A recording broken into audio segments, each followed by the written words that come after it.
Okay, this lesson is on writing equilibrium law expressions. We're going to take a look at different types of equilibrium law expressions and see how we would approach writing each one.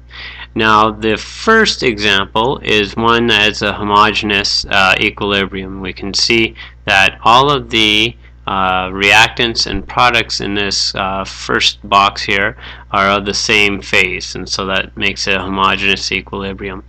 Remember that when we go to write these expressions, quite simply we take the concentration at equilibrium of our products and we divide it by the concentration of our reactants at equilibrium. What we do have to remember is that any coefficients in front of any item become the exponents, and if there's more than one item, say on the reactant side or the product side, those concentrations are multiplied together. So SO3 is a product, and we have the coefficient is 2, and we have SO2, which is reactant, coefficient is 2, so the exponent is 2, and oxygen is the other reactant, coefficient of 1, so the exponent 1. So that's pretty simple example right there. Then it gets a little more tricky. Sometimes you have reactions that are what we would call heterogeneous equilibrium reactions, where these are equilibrium where the products and reactants may be in different phases. So an example of one is one down here where we have two solids and a gas within the equilibrium reaction. One of the things that you have to realize is that concentrations of solids and liquids can't change. Those concentrations are based on the density, and the density of any object doesn't change no matter, as long as it stays the same object, the density cannot change, thus the concentration can't change. So what we do is we don't worry about the concentrations of these in the equilibrium expression, because these will get factored into the K values in a different way. And so to take a look at what this would look like, we get a equilibrium law expression where K is just a product of the concentration of water at equilibrium. And again, though, because we have a coefficient of 9, we have to make that the exponent for this equilibrium law expression. The factors of the other product and the initial reactant will have been put into K for this specific type. In this case, we're not going to worry about what that looks like right now. We just need to know what the law expression looks like.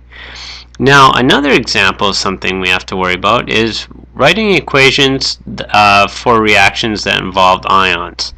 And when we write these, we have to do a couple more steps. Say you're given a reaction like this example here. Write the equilibrium law equation for the reaction of zinc in copper 2 chloride solution. So zinc's a solid and copper 2 chloride is dissolved. The first thing we have to do is write the complete ionic equation to represent the reaction.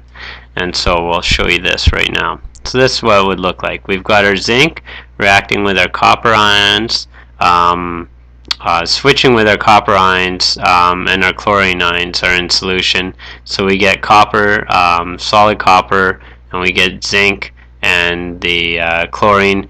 And this is an equilibrium reaction. Some of the zinc would attach to the chlorine, and some of them would break off and have the copper reattached. What we have to do next is cancel out our spectator ions, and so we would do this just like we would cancel anything out. We've got 2 chlorine ions here, and we've got 2 chlorine ions here, and so they would cancel out because we don't need them anymore. They're both on both sides. So now we would get our net ionic equation, and that would look like this. So zinc solid with copper 2 ions going to copper solid and zinc 2 ions. Now, to write the equilibrium law, we would not worry about the constants, which are solids, because they would be constant. Their concentrations cannot change, just like their densities cannot change. And so we would be left with this as our relationship for our equilibrium law. Our zinc 2 plus ions at concentration over our copper 2 plus ions at concentration. So if we go and apply this, here we have a simple example where again we have a homogeneous equilibrium with ions. There are no spectator ions in this question, so it makes it a little easy. And we get the following equilibrium law expression. Remember, it's really important, guys, that you always put in your state of matter, whether they be gases or dissolved.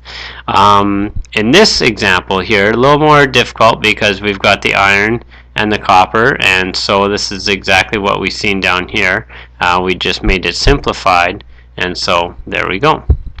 Okay, so I would suggest that you work on the sheets, the equilibrium law expression sheets. Do all the questions there. There are 15 questions, and examples. More examples can be posted, and will be posted up on the blog for you to self-assess to make sure you're doing the questions properly.